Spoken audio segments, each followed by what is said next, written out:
maybe I got a little bit ahead of myself there with the jump to installing cabinets after last week's video, and I'm sure that a lot of you are wondering what the heck happened. Last week, the camper suffered from another leak in the corner, and if you saw my video, I had to take out a lot of the work that I had already installed by the bench, which was really disheartening. And in that moment, I wondered to myself whether or not this was just going to continue. And I want to thank you all, first off, for your support last week. I was feeling so raw and emotional and just down about this project, as most things really have not gone to plan. And it's not that I think that things always will go to plan. Definitely not. That's not how life works, unfortunately. But having come off of the bus pretty recently and all of the struggles I faced with that, I felt like maybe I wasn't paying attention to the signs, or whatever you want to call things that just keep popping up in your life and not working time and time again. A big part of me worried that I was making that mistake again, ignoring the signs because I just wanted this project to work so badly. But I realized that really the only issues that have popped up so far have just been due to neglect that this camper has faced. It's 30 years old. It was stored outside and obviously not taken care of very well. So this is to be expected. And while it's not something that I've had to deal with before in the van and the bus, these leaks, it is something that most people deal with their campers.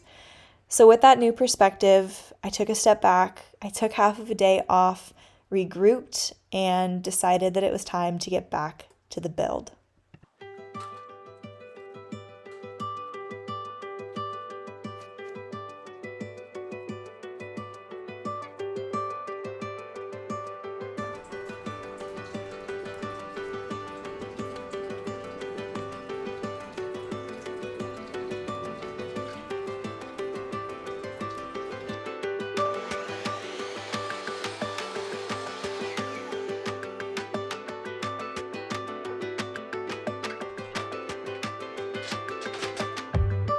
Was it in my mind?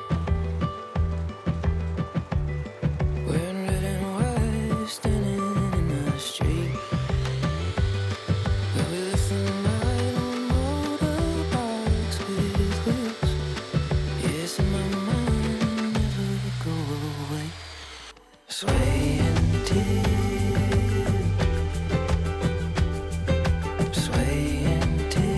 now. Morning's coming, swaying till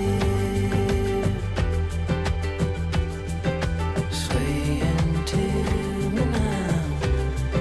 Morning's coming. Was it in my mind?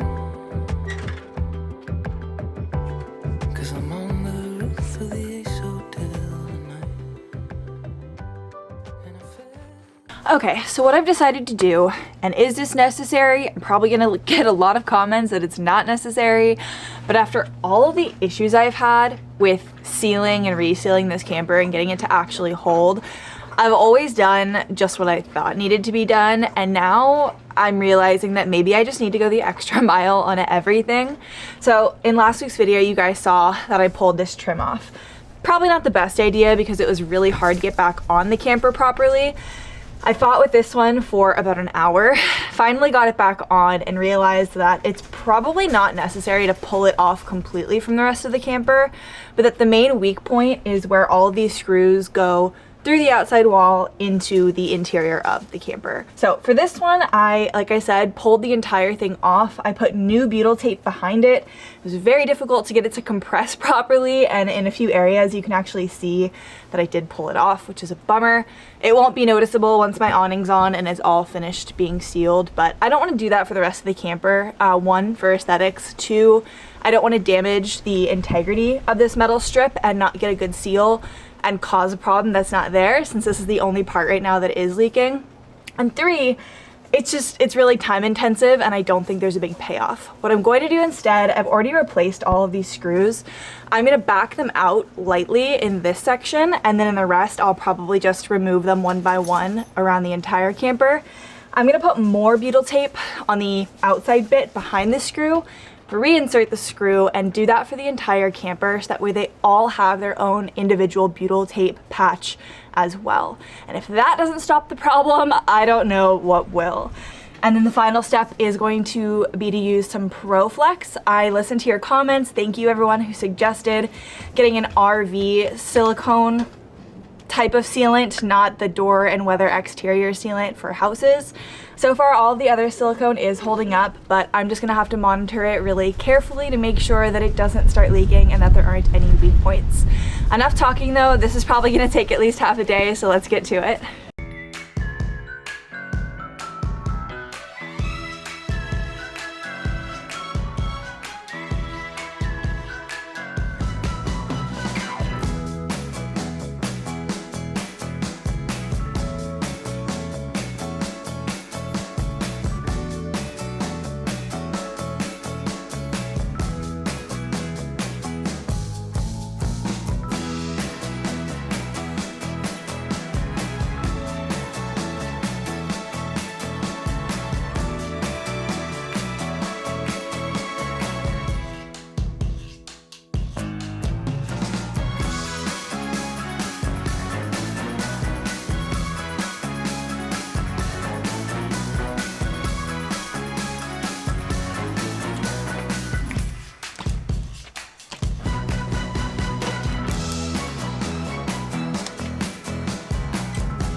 Well, that is going to do it for this reseal and some of the interior work this week.